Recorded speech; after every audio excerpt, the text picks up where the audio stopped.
landscape of media has changed. At one point in time, there was nothing but newspapers. Then there was the TV news. But now, everybody's online, telling this and telling that, giving information, misinformation, misguiding people. So I guess I got to change with the time because everybody has. And welcome back to Everybody Has a podcast. And we right now it feels like spring, and then in the blink of an eye, it will feel like winter because the weather. It's springtime in Memphis. It's just crazy weather. And speaking of craziness, there's a lot of sports and stuff going on. So we're gonna start with ladies first. So basketball season has come to a conclusion in the state of Tennessee, and now we're getting ready to transition over to softball, tennis. Soccer's on for the boys right now. So the tennis, track. So girls have got a lot of activities to keep them busy in the spring. But let's put a bow on basketball season. Bartlett Lady Panthers, who had a pretty good shot heading up to Murfreesboro this past week, was eliminated in the semifinal rounds by Cookeville, and Cookeville lost to Sevier County in the championship. Collierville made up there as well. They lost in the quarterfinals to Blackman. So congratulations to Collierville and Bartlett for reaching state. And we'd like to send a shout out to the Trojans. No, not your Millington Trojans. The Dyersburg Trojans for winning the state championship in Class 3A. The Black and Gold, not your Black and Gold, has brought back the state championship. So congratulations, Dyersburg. Is this one too many shots? Okay. So let's move on to softball season. And we saw your Lady Trojans of Millington look pretty awesome. So what was your first impression of your Lady Trojans? I think the first two innings, I feel like I guess they had to warm up because when I first came in, I was like, dang, are they evenly matched? This is going to be a long night. It's still a long night. It was just 1-1. The first inning was 1-1. That's it. But then when it got to about the fourth, fifth inning, that Millington started to put it on them. Okay, the bats were batting. We had almost 2 home runs, but from Haley Stevens. They robbed her. I actually almost had a third one from Kennedy. Oh yeah, Kennedy Batty, the basketball player, freshman. Yeah. First at bat as a Lady Trojan, just got back from basketball season and hits it off the fence and drove in the. I thought it was going out. I thought it was going to go out. But it crashed until you heard a loud ping off the fence. It was this close to getting out of the park. And that's what really ended the game for them to get mercy ruled. But yeah, Millington, I think Katie Graves, she was pitching pretty well, and then who they subbed in to in the game, I don't know her name. We have to go check it back on the But yeah, she did pretty good too. Bartlett, Bartlett's okay. They got a good outfield. I'll say that. They were catching the ball. Millington had a lot of fly balls, so they got tested, the Lady Panther outfield. Yeah. But and they're a little strategic and smart. I think they did a lot of bunts, but most of their runs were on balls. So I think Katie just has to work on making sure. Well, not even Katie. The catcher has to make sure that she's catching the ball because it's like every time it would roll back, they would get a run in. That's Maddie Truey, who's also a very solid bat. Her dad and her mom were catchers, so she knows the position and everything. It's in her blood. But I think it's just one of the things where this is her first year full-time catching Katie. So it's just that Justice March. So she'll get to know how to catch her dirt ball, the high riser and all that kind of stuff as they get to know each other. But the bats of Millington are solid all the way through. Riley Washburn, the senior, number 22 in the middle of the lineup, can pop the ball. I mentioned Haley Stevens, number 4. Man, she's phenomenal. She's that type of. Check out her star moment. She is the type, star moment. She's one of the people, every time she comes up to the plate, get your camera ready and get ready for a highlight because she is that lethal at her swing. When she's hot, she gets in the zone, she's scary good. She can smack that ball. She's scary good. So Millington lineup is good. The defense is solid. They got the components. Got to go up there and catch Brighton because Brighton's going to be their main competition in Covington in that league. Now, we saw Mumford. Once again, stop me if you heard this before. Mumford's in 4A, and they have to play tougher competition. But I think softball might be the sport where they actually break through. They got the pitching, they got the bats, and we saw their outfield play very well. but they're playing against Lexington. Yeah. Lexington is a machine. Yeah. To hold them scoreless and the game is scoreless going into the 4th inning, that's a victory for Mumford. Then Lexington went all Lexington. Hit a home run and it broke the ice in that game and Lexington pulled away. But Mumford impressed me. 7-2 in 6 innings. So Lexington, they're great. They're impressive as usual. But Mumford impressed me. So they got a solid course. So we're going to have some good softball. We got to get out. I think Rosemark is going to start up soon. And then we saw the scores from Millington Mumford. Oh, yeah. Softball. 18-16. I'm glad I wasn't at that game. Oh, my goodness. That's one of those snicker games you got because you're not going anywhere for a while. So 18-16 Because when Millington. we left, we were at the soccer game for Mumford Millington. So we heard that when we left the game, it was 12-5 for Millington. I'm thinking, okay, Millington's got it. And then we come back and we sit and we, look at the score. It's 18-16. I'm like, what happened? Now, Liyah, you've been to Mumford Millington softball. The game's never over. But I think I always have like a fuzzy memory. I just be like, Millington beats them, right? So I'm just like, yeah. I've been watching these two teams play for 20 years. And Coach Casey Crowder, the head coach for Millington, she's been part of comebacks against Mumford and vice versa. It's never over until the 7th inning and the final out. You can never count out 10. They can put up 5, 7, 8, 10 runs in an inning in a blink of an eye. Speaking of the blink of an eye, we got some highlights from softball. So let's check them out. Check 1, 2, 5.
see what happened today at the fire. It was.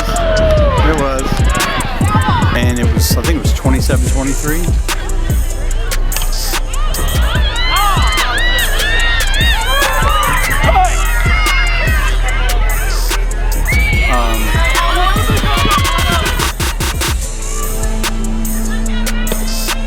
Ooh. There we go. Another ball level. Bottom of the first. Oh, 5.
and welcome back. It's recap time and talk a little boys sports. And basketball's not quite over. Some schools are going on spring break, so this is a perfect time for them to travel to Murfreesboro to watch their teams. We got a couple Memphis area teams. I think Memphis Middle College made it in 1A. Martin Westview right up the road, so they're trying to go vie for a state title. Fayette Ware is up there in 3A.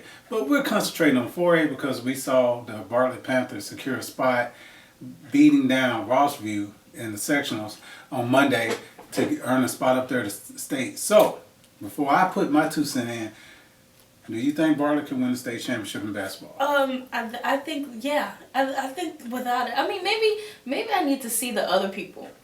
Because seeing Bartlett play is actually terrifying. Like, even like the film that they have, like they're literally like a college team. Like I was like, I need to see somebody's birth certificate because these are grown men. There's no way they're in high school. And they played at the FedEx Forum. I'm like, this is evidence that this is a college team. Well, a lot of those young men gonna end up being on a big stage real soon. Dylan Jones, the Mr. Do It All for Bartlett, he's 1,000-point scorer in his career, and he showed it. He doesn't overwhelm you. He's just efficient. Mid-range game, can get to the basket. He can dunk it. You know, he's not trying to just embarrass you. He's gonna beat you.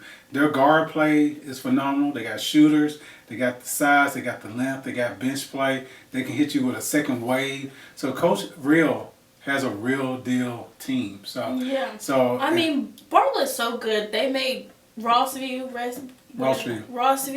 look like they were like middle schoolers. Like I was like, how did y'all make it this far? Well, let's give Rossview credit. I was like, how did y'all make it? Let's give Rossview credit. They started the season November 17th against Bartlett. Okay. And they lost 94-31. So to lose only 74-30, they improved. They cut a whole 20 points off the deficit. But so I'm also like, how did y'all make it this far? Their team, their district or whatever it is. Well, Whitehaven went up there to their number 1 and beat them to reach state. So we do have better graded basketball down here. Yeah. Sometimes, like in football, they're better than us. It's like it's ebb and flows, but usually the Memphis area takes pride in our basketball, and the 2 teams that come out of our quad are serious threats every year. Sometimes they even try to put them against each other in the semifinals. But the way the bracket breaks out, Bartlett and Whitehaven can meet in the championship game. Whitehaven starts off with Blackman Thursday at 9:30 a.m. So I hope they got their energy drinks and their no-dos and all that good stuff to wake them up. And Whitehaven and Blackman. Then Bartlett hits the court in Murfreesboro against Brentwood at 12:45. So they got a little time to wake up. If Bartlett gets past this first game, then I think they'll be pretty good. You got to get those jitters out of the way, get used to that court, the site, but they played in arenas, as you noted.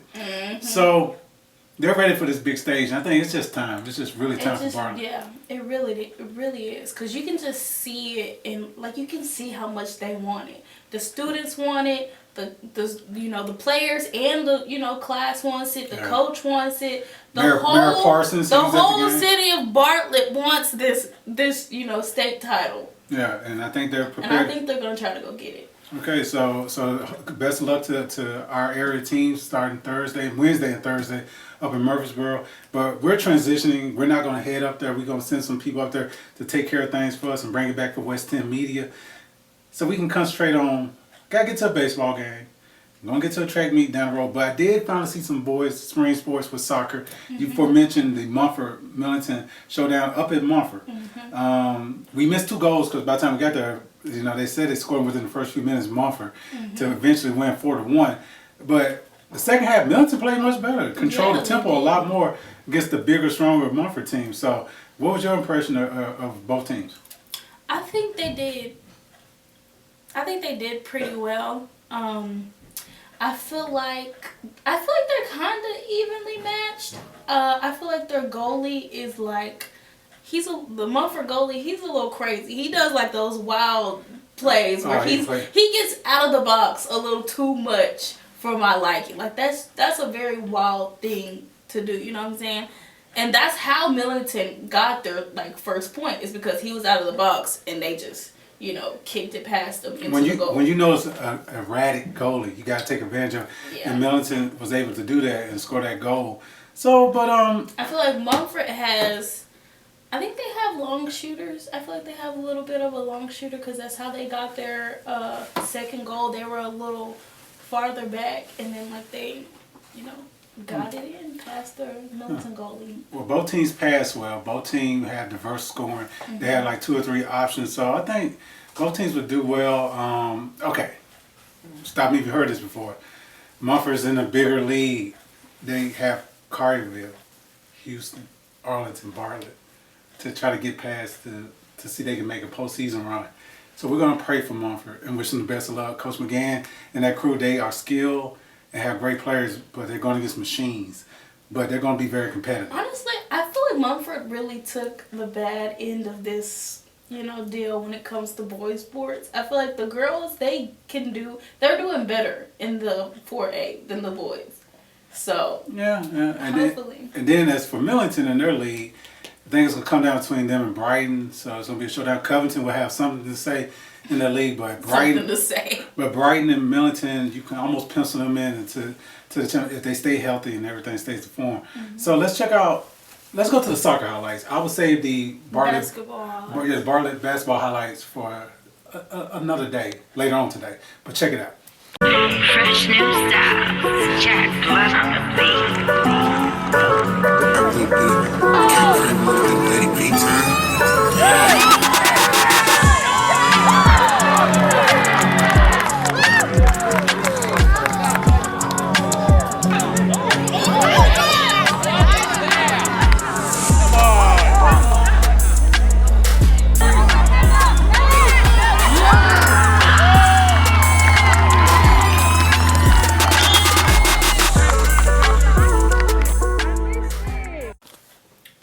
Welcome back, and we're at our third segment, some sights and sounds. So let me see. I'm trying my little piggy bank here. I want to try that new big arch sandwich, and I need to either take loans or get ready to bust this. So have you tried the big arch yet? No, but I've definitely seen the CEO try the big arch, and it has started a CEO war. So burger places like McDonald's. That's a big arch. And the crazy thing is, it's not even just burger places. KFC CEO got in too. You know what? Before you continue about this CEO, I already know what they're doing. The people are not going to fast food places, and they're trying to create news and stay relevant. Yeah, that's exactly. And it's working on your generation. It is. So what's the best way to get Gen Z's attention is drama. And TikTok. So the first mistake was the McDonald's CEO. He's the first one who started the CEO war. Was he starting it on purpose, or did he just goof up? He probably just goofed up. He tried the big arch, but he called it a product. He said, I love this product. This is an amazing product. And people are like, that's a suspicious way to talk about a burger. You know what I'm saying? Like, I can kind of understand it because he's a businessman and like, when you're selling something, it is a product. Yeah. But the people don't want to eat a product. They want to eat a burger. So I don't know which came first, the chicken or the egg. I don't know which one came first, McDonald's or Burger King. But Burger King, they were comparing Burger King CEO trying their burger. What new burger they got? I don't know what new burger they had. I think he was trying just a Whopper. I don't know. And that's when I saw the A&W CEO come in trying the teen burger, which is low-key a suspicious name if you ask me, with teen sauce. Yeah.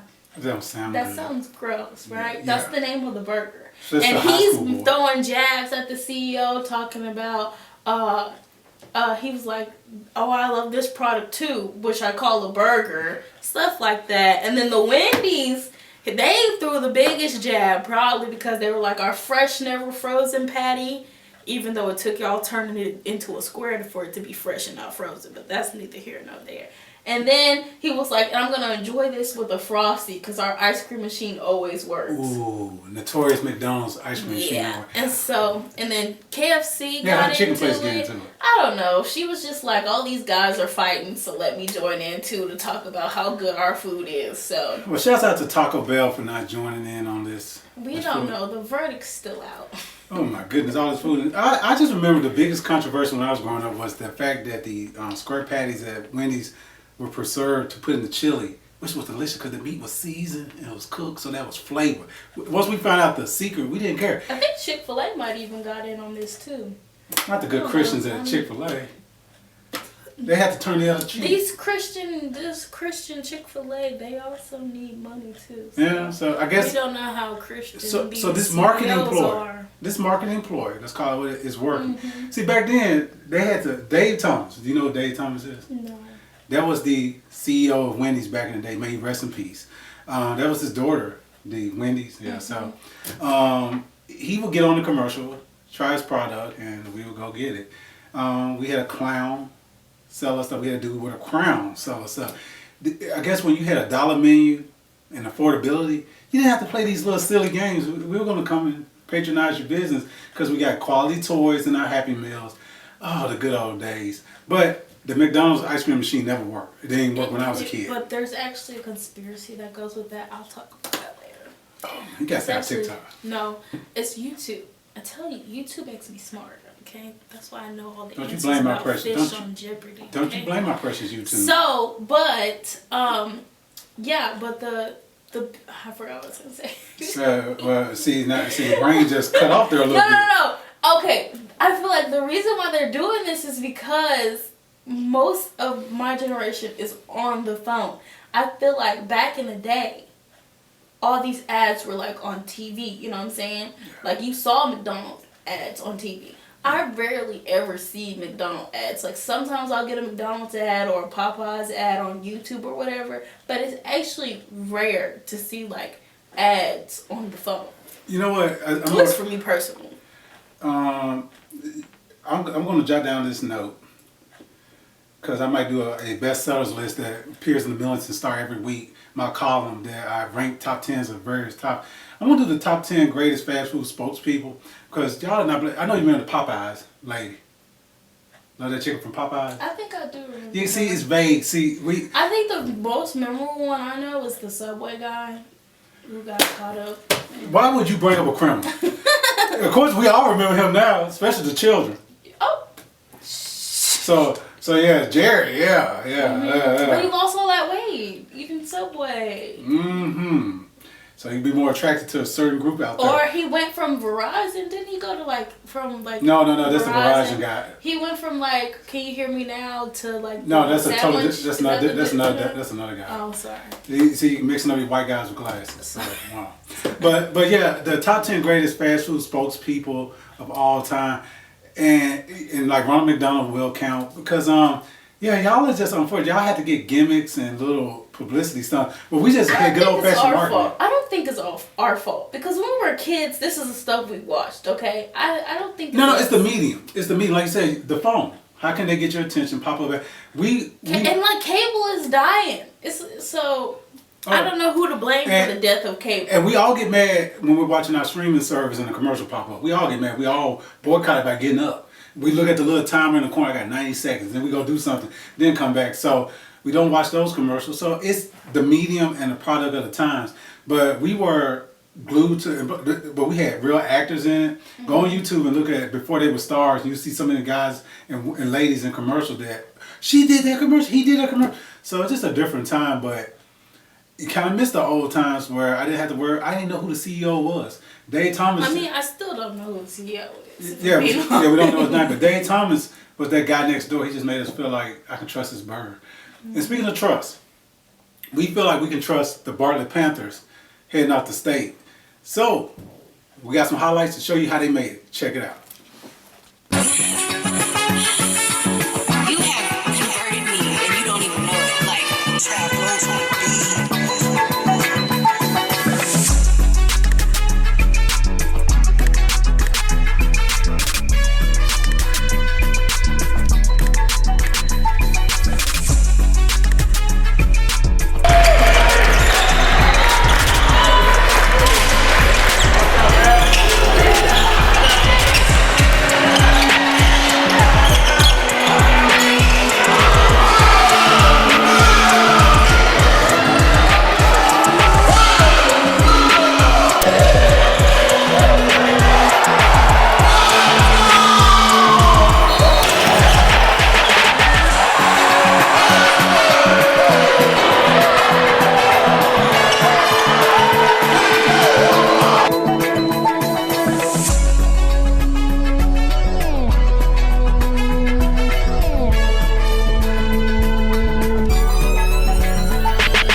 welcome back, and it's time for us to close out with our final segment.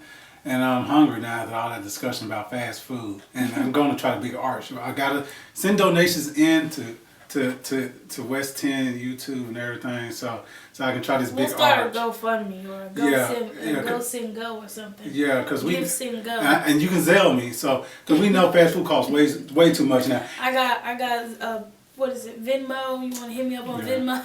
You know what? And we don't have to be in a hurry. Y'all can get this sandwich to me by Thursday when the NCAA tournament starts. That way I can sit down with this big arch and then try it out and watch some traditional college basketball. Confession.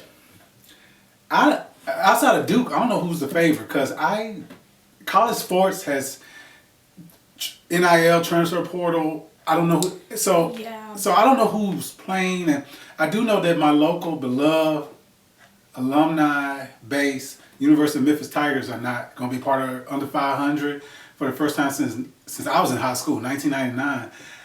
That's a long time. So Coach Hardaway had a tough season. The Tigers had a tough season. It breaks our hearts a little bit. So we're going to try to watch some NCAA tournament just out of pure obligation. But college basketball has taken a real nosedive in importance because you don't know the players. A pro player can come and play college now. It's just so weird the times of college basketball. You don't know who's a pro, who's not a pro, who's on your own team, and everything like that. You need them to wear like their name on the front, just so you know who they are. Then put the school on the back. So that's who you're playing for now. They jump teams and all that kind of stuff. So So people out there who normally call me to get picks for the NCAA tournament, don't do that. When I get my bracket, I'm gonna be guessing. And this might be my best bracket. I might do I like to do this thing with the mascots.